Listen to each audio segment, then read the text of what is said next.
for decades, the official story just seemed complete. I mean, Yeah. the public demanded the truth about UAPs for so long. Right. And the government finally responded. Right. They established AARO. Exactly. They set up AARO to investigate the phenomenon. And the promise was just total unprecedented transparency. That was the official line. All right. But then this document surfaces, and it just raises this totally different question. Oh, yeah, the job posting.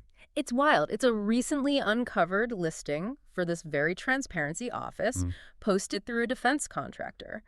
And it requires a top secret SCI clearance. Which makes sense on its own, but then you read the qualifications. All right. Under the highly specific desired qualifications, it literally lists this.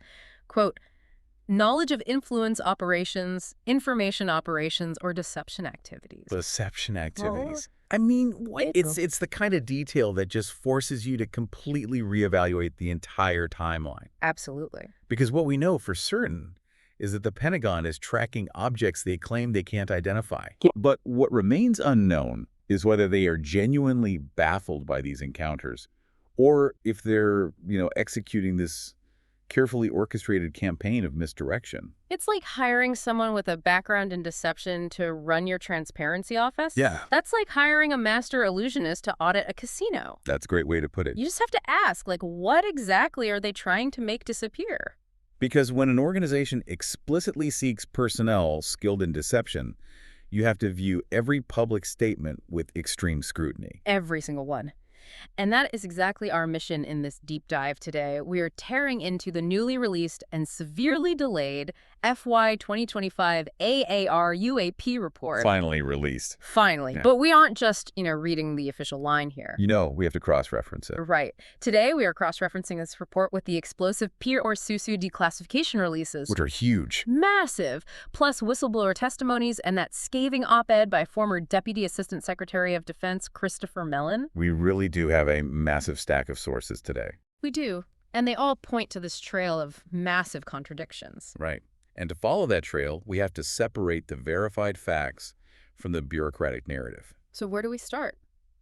According to the available sources, the verified timeline begins on July 24, 2026. Okay. That's when the Department of War, formerly the DoD, finally released the AAR FY 2025 report. And this covers incidents from June 2, 2024 through May 30, 2025, right? Exactly. But the most important piece of context here is just that the report sat hidden for over a year. Which is crazy because there's a statutory deadline established by Congress. Yeah, it requires an annual report. So an illegally mandated document on a highly scrutinized topic is held back for months like that. It usually indicates a fierce internal battle. Like over what information is actually going to be allowed outside the vault. Precisely. They are fighting over every word. So let's look at what actually made it out of the vault. Okay, let's look at the numbers. The report revealed 319 newly received UAP reports, bringing AARO's total case holdings to, I think it's 1,870. Yeah, 1870. And out of those 319 new cases, they claim to have resolved 114 of them. All right. And the official explanations they are offering up are, honestly, they're almost comical. They really are. We're talking balloons, birds, drones, and I really need to pause on this one. Oh, I know what you're going to say. A single instance of a manned jetpack. A manned jetpack. I mean, are we serious? It's certainly a colorful detail. Yeah. And it's likely included to highlight the absurdity of human perception. Well, to discredit eyewitness testimony in general. But, you thought you saw a UFO, but it was just some guy in a jetpack. Exactly. But the more significant bureaucratic sleight of hand involves the space domain. Okay, walk me through that. The report details 44 space domain cases. And AARO concluded, using what they call extensive three-dimensional modeling, that these observations were entirely consistent with satellite flares. Right, so basically reflected sunlight off the surfaces of satellites. Yeah, like the SpaceX Starlink constellation. Just appearing as bright orbs to people on the ground or in planes. That's their claim. But let's just apply some basic math here.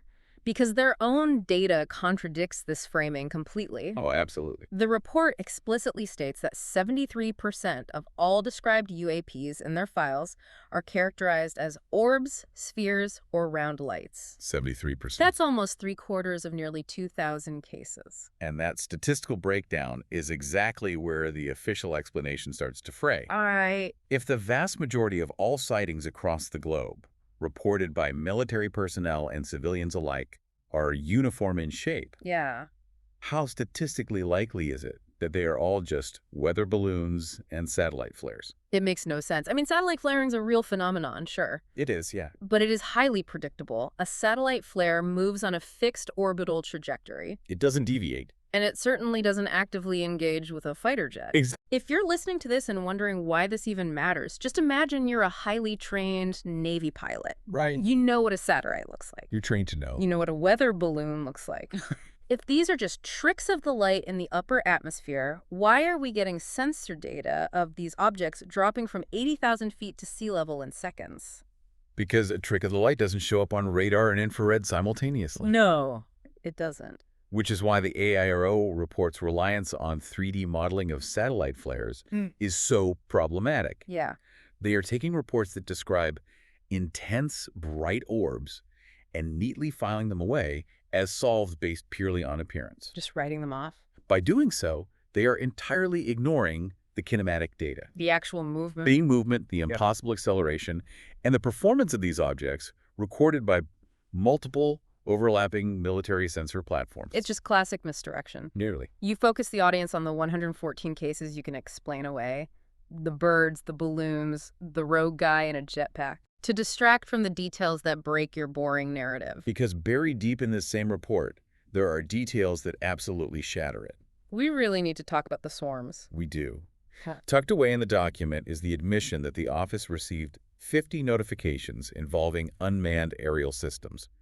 UAS. Right, UAS, operating near U.S. nuclear infrastructure, weapons, and launch sites. Wait, 50 incursions over our most sensitive apocalyptic weaponry. Yes, and this represents a staggering 178% increase from the previous year's report. And they just gloss over it? Well, they don't just gloss over it, they categorize it in a very specific way. How so?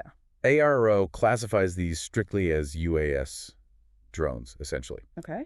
By legally categorizing them as drones, AARO carefully keeps them out of the UAP category. Oh, I see. It is a deliberate compartmentalization of the threat. But if a fleet of unidentified objects is hovering over a nuclear silo in North Dakota, who cares if the paperwork says UAP or UAS? It is a massive security failure either way. The relabeling just feels like a deliberate way to lower the temperature on something terrifying. It really does. And if we connect this to the bigger picture, it presents two equally alarming realities. Which are? Either foreign adversaries have achieved total impunity in heavily restricted U.S. airspace, Right. or the government is actively relabeling anomalous vehicles as standard drones to deliberately downplay the threat.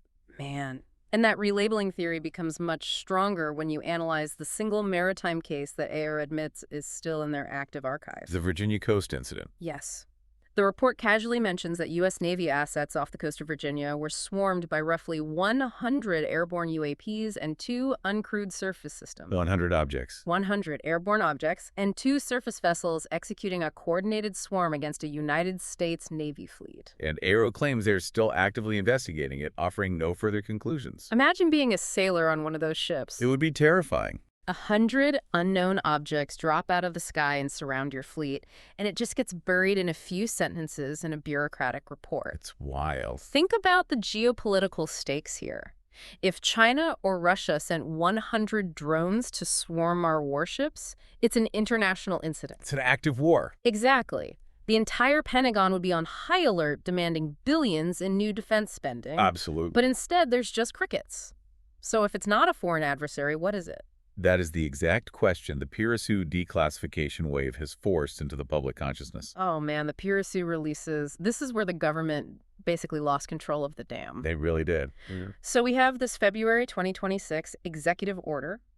which was interestingly triggered by previous remarks from former President Obama regarding the reality of these objects. Right. And this order initiated PRSU, the Presidential Unsealing and Reporting System for UAP encounters. The pursuit timeline is critical to understanding the immense pressure AARO is under right now. Walk us through that timeline. Well, on May 8, 2026, we saw Release 1, which included over 159 files. That's a massive dump of data. Yeah, and among them was a deeply concerning 2025 mission report from Djibouti. Okay, what happened there? U.S. military operators tracked two, quote-unquote, white-hot UAPs moving at 240 knots. Wow. The objects were emitting immense thermal energy, but moving at incredible speeds without any conventional propulsion signatures. There's no exhaust, no rotors, no wings. Nothing like that. And the hits just keep coming with these releases. Oh, yeah. August 7, 2026, Release 5 drops. This one includes FBI thermal optical footage. That footage is incredible. We have a federal agent who personally recorded an object against a Black Hawk helicopter for scale. Right. Across these 5 releases, we're looking at over 375 files.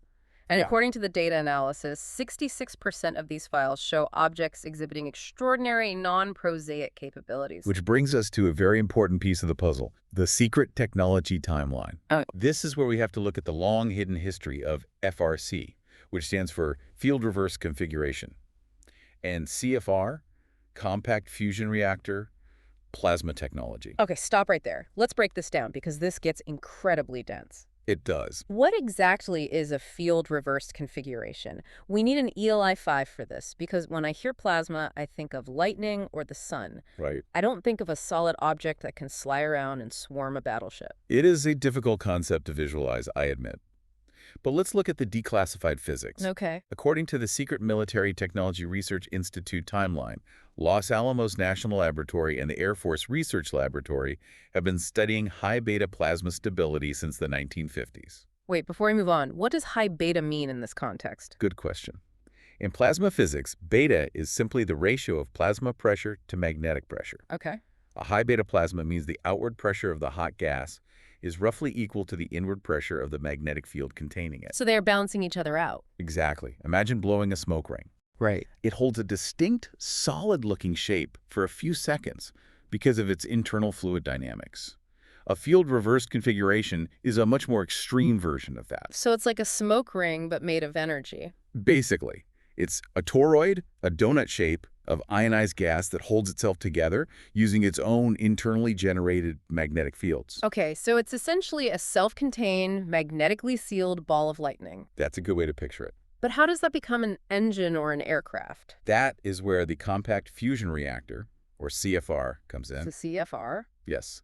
A CFR utilizes this stable FRC plasma as a core to generate massive amounts of energy. Wow.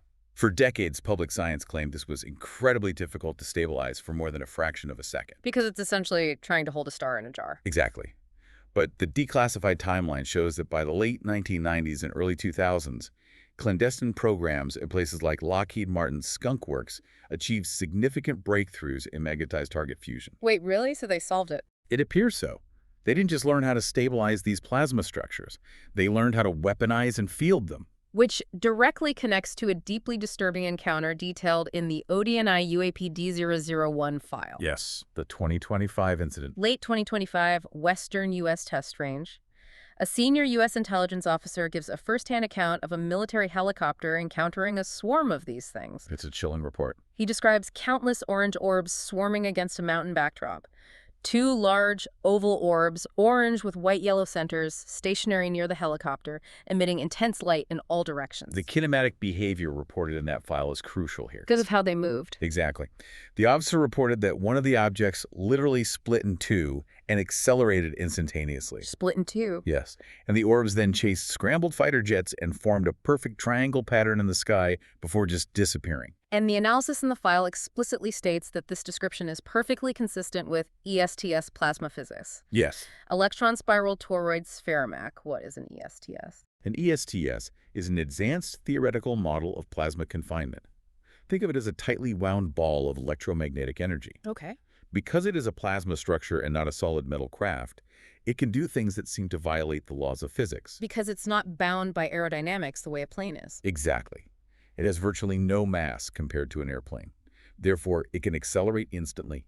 It can drop from 80,000 feet without burning up. That explains their radar data. Yes, and because it's magnetically contained gas, it can divide, split in two, and reform, exactly as the intelligence officer witnessed. So we might be looking at a shadow arms race. That is one very strong possibility. It's like watching a magician's left hand wave a UFO banner, terrifying the public with talks of aliens. While the right hand is quietly perfecting next-generation plasma fusion drones. Exactly. The orbs reported by pilots, the white-hot objects in Djibouti, the 100 cracks swarm off the Virginia coast, they might be highly classified domestically produced plasma platforms. Supporters of this theory argue that it perfectly explains the observed data. It really does. A stable plasma toroid would show up on infrared as white-hot.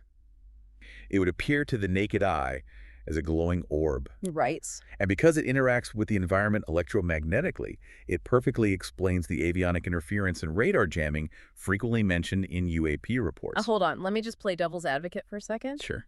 If these are our own classified black projects, why is AARO running around putting out reports claiming they are weather balloons, sky lanterns, and satellite flares? It seems counterintuitive. Right. If it's ours, why not just tell Congress, hey, it's a highly classified military program, can't talk about it, back off? Yeah. Why the elaborate circus of denial? To understand AARO's behavior, we have to view their actions through the lens of the whistleblowers and the intelligence community leak networks. Okay. There is an alternative theory here, and it suggests AARO is not an investigation office at all. Then what are they? It's a containment office. A containment office, meaning their job isn't to find the truth, but to catch the leaks and plug the holes. Correct. Wow. The public distrust of AARO is immense, and it's fueled heavily by the actions of its former directors, Sean Kirkpatrick and Tim Phillips. Right, because of how they treated people coming forward. Exactly. Whistleblowers have explicitly stated that both men ran internal disinformation campaigns. Which is just wild to think about. Kirkpatrick allegedly attacked sitting members of Congress who asked too many questions. I remember that. And Phillips reportedly targeted military veteran whistleblowers who tried to come forward with what they saw. And critics argue that the current political dynamic is just protecting the status quo. Oh, absolutely. Like, defense officials, including Secretary of Defense Pete Hegseth, are essentially acting as shields for a permanent Pentagon bureaucracy. Because their institutional imperative is to protect their most classified secrets at any cost. Even if it means lying to the public and to Congress. Yes. Let's examine the specific evidence presented by supporters of this containment theory. Okay, let's look at the evidence. In April 2025, Christopher Mellon, the former Deputy Assistant Secretary of Defense for Intelligence, published a scathing op-ed. I read this and it blew my mind. It was a bombshell. He claimed that the DoD's UAP task force, which is the predecessor to AARO, created an illegal classification guide. Yes, an illegal classification guide. How exactly do you create an illegal classification guide? Walk us through the mechanism of how they hide this stuff. Okay, well, a classification guide is a literal rule book that dictates exactly how information must be handled and restricted. Right. Mellon alleges they designed a guide specifically to hide unclassified videos of UAPs. Hide unclassified videos. Yes, they did this by exploiting loopholes in Executive Order 13526, which governs classified national security information. Great. I need an analogy for this. How does a loophole hide an unclassified video? Imagine you have a completely ordinary unclassified piece of paper, say a grocery list. Maybe like a grocery list. But you put that grocery list inside a highly classified state-of-the-art titanium safe. The paper itself isn't a secret. But because of the box it is in, no one is allowed to look at it.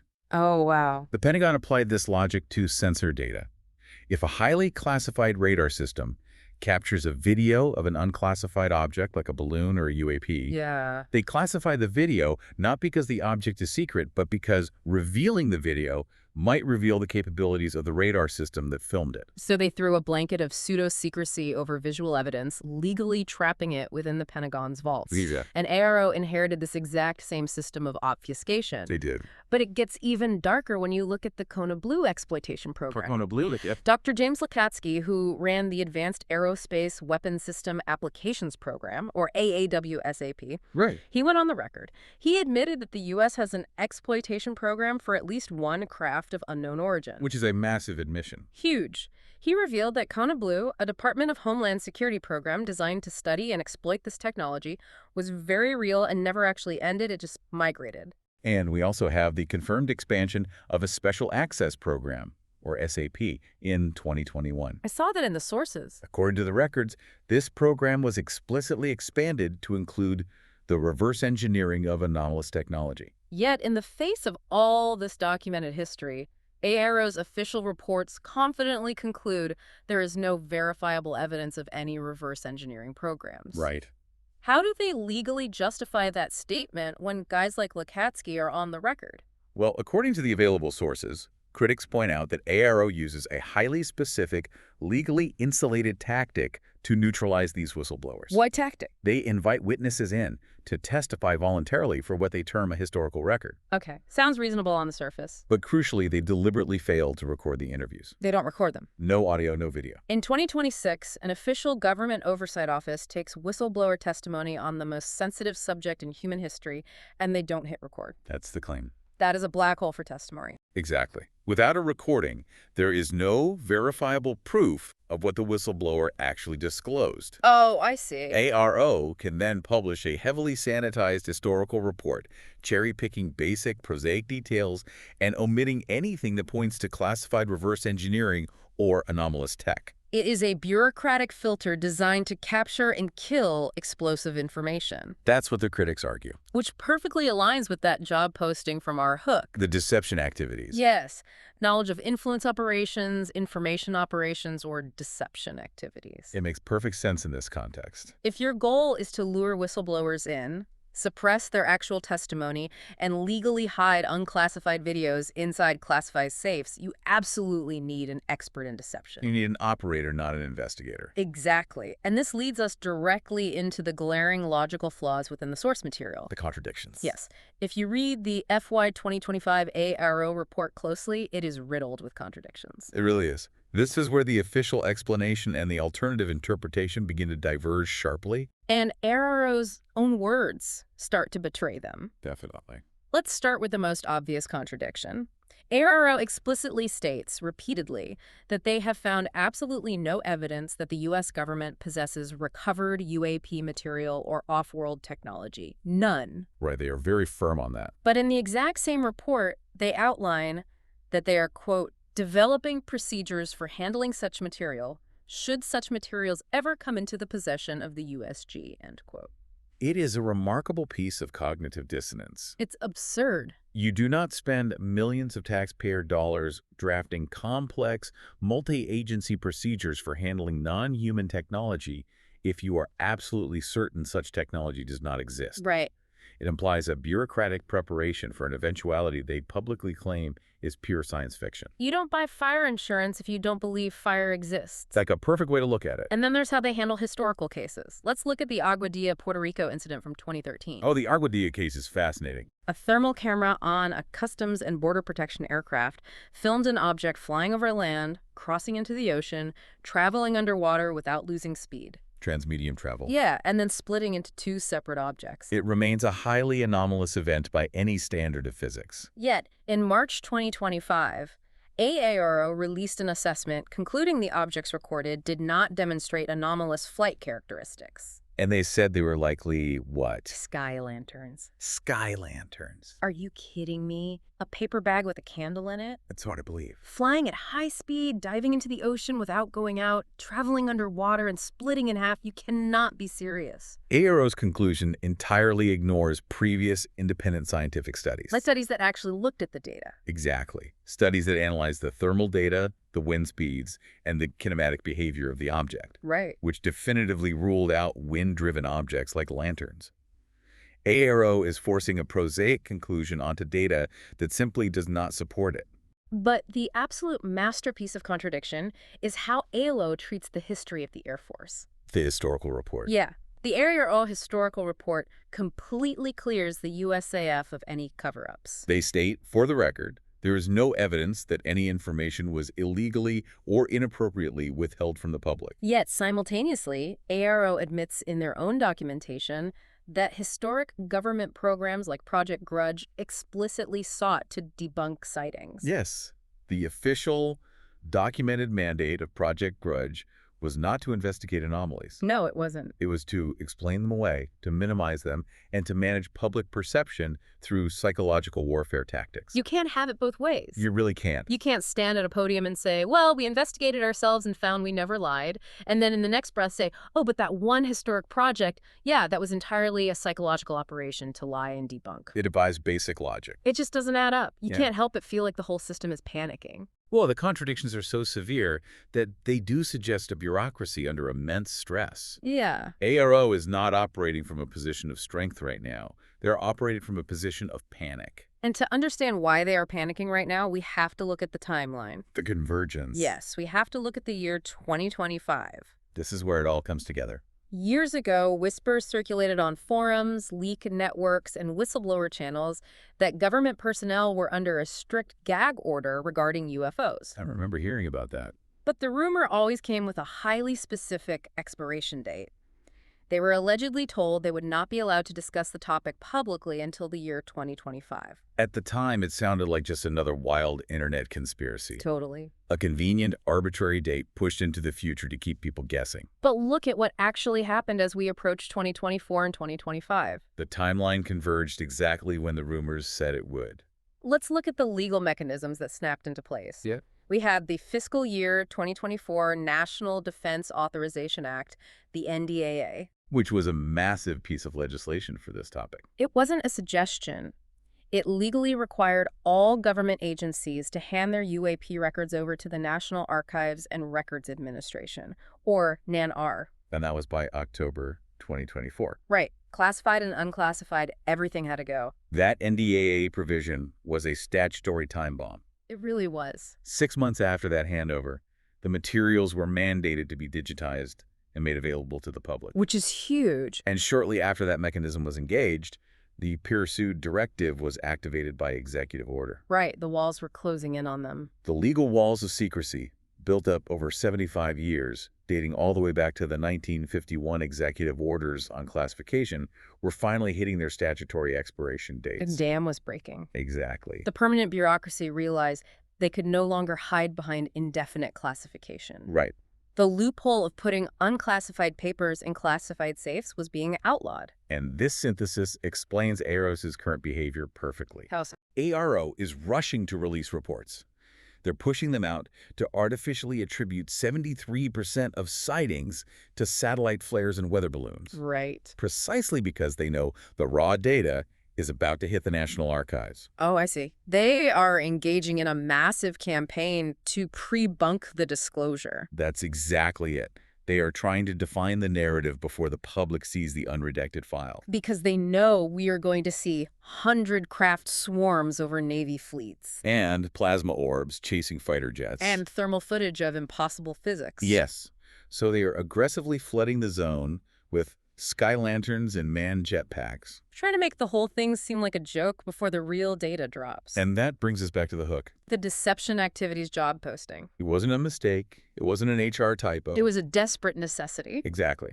When an agency is losing control of a 75-year-old narrative, when the legal framework protecting their black projects is collapsing, they don't need scientists. No, they need operators. They need experts in information warfare to manage the fallout. Because the phenomenon is real. The sensors picked it up, the pilots saw it, the intelligence officers documented it. Right. It is the official explanation that is manufactured. Whether these glowing orbs swarming our critical infrastructure are advanced foreign drones, off-world technology, or perhaps most likely domestically produced compact fusion reactor plasma weapons. Yeah. The reality is that the public has been systematically denied the truth. Which leaves us with a final thought to ponder, and it's one that goes far beyond just military secrets. It impacts everyone. Let's assume for a second that the ESTS plasma physics and the compact fusion reactors are real, and they are ours. Okay. If a shadow element of the government has successfully contained and stabilized fusion energy, which is a limitless, clean power source that can power a craft effortlessly without fuel, Right. what does that mean for the rest of us? It changes everything. Think about the global economy. Think about the fossil fuel industry, global poverty, and climate change. It would completely upend the world order. If they admit this technology exists, They aren't just admitting to a cool new drone. Oh, They are admitting they've been sitting on the solution to the world's energy crisis for decades, just to maintain military supremacy. it's a sobering thought. Keep your eyes on the skies, but more importantly, keep your eyes on the paperwork. Until next time, keep digging.